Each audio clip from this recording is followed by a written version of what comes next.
Tractor premium ಆಗಿದ್ದಾಗ ಅದರ ನೋಟವೂ ಕೂಡ ಪ್ರೀಮಿಯಂ ಆಗಿರಲೇಬೇಕು. ಗೂಳಿಯಿಂದ ಪ್ರೇರಿತವಾದ ಶಕ್ತಿಶಾಲಿ ಮಸ್ಕ್ಯುಲರ್ ಬಾನೆಟ್ ಭವಿಷ್ಯದ ನೋಟವನ್ನೇ ನೀಡುವ ಅದ್ಭುತ ವಿನ್ಯಾಸ. ಇನ್ನು ಎಂಯು ಪ್ರೀಮಿಯಂ ಸೀರೀಸ್ನ ಹೃದಯ ಭಾಗದಲ್ಲಿ ಸದಾ ಮಿಡಿಯುತ್ತಿರುತ್ತದೆ ಕುಬೋಟಾದ ಜಪಾನಿ KQ4P ಎಂಜಿನ್. ಅತ್ಯಾಧುನಿಕ 4 ಸಿಲಿಂಡರ್ ತಂತ್ರಜ್ಞಾನ ಹೊಂದಿದೆ. ಹೆಚ್ಚಿನ ಶಕ್ತಿ, ಇಂಧನ ಬಳಕೆ ತೀರಾ ಕಡಿಮೆ. ದೀರ್ಘ ಗಂಟೆಗಳ ಕಾಲ ಕೆಲಸ ಮಾಡುವ ರೈತರಿಗಾಗಿ ಎಂಯು ಪ್ರೀಮಿಯಂ ಸೀರೀಸ್ನಲ್ಲಿ ಸಿಗುತ್ತದೆ low vibration technology, adjustable deluxe seat, flat deck platform ಜೊತೆಗೆ SUV ಮಾದರಿಯ ಚಾಲನಾ ಅನುಭವವನ್ನು ನೀಡುತ್ತದೆ.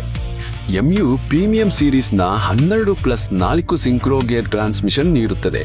ಸ್ಮೂತ್ ಗೇರ್ ಶಿಫ್ಟಿಂಗ್, ಉತ್ತಮ ಸ್ಪೀಡ್ ಆಯ್ಕೆಗಳು ಮತ್ತು ಪ್ರತಿಯೊಂದು ಇಂಪ್ಲಿಮೆಂಟ್ಗಾಗಿ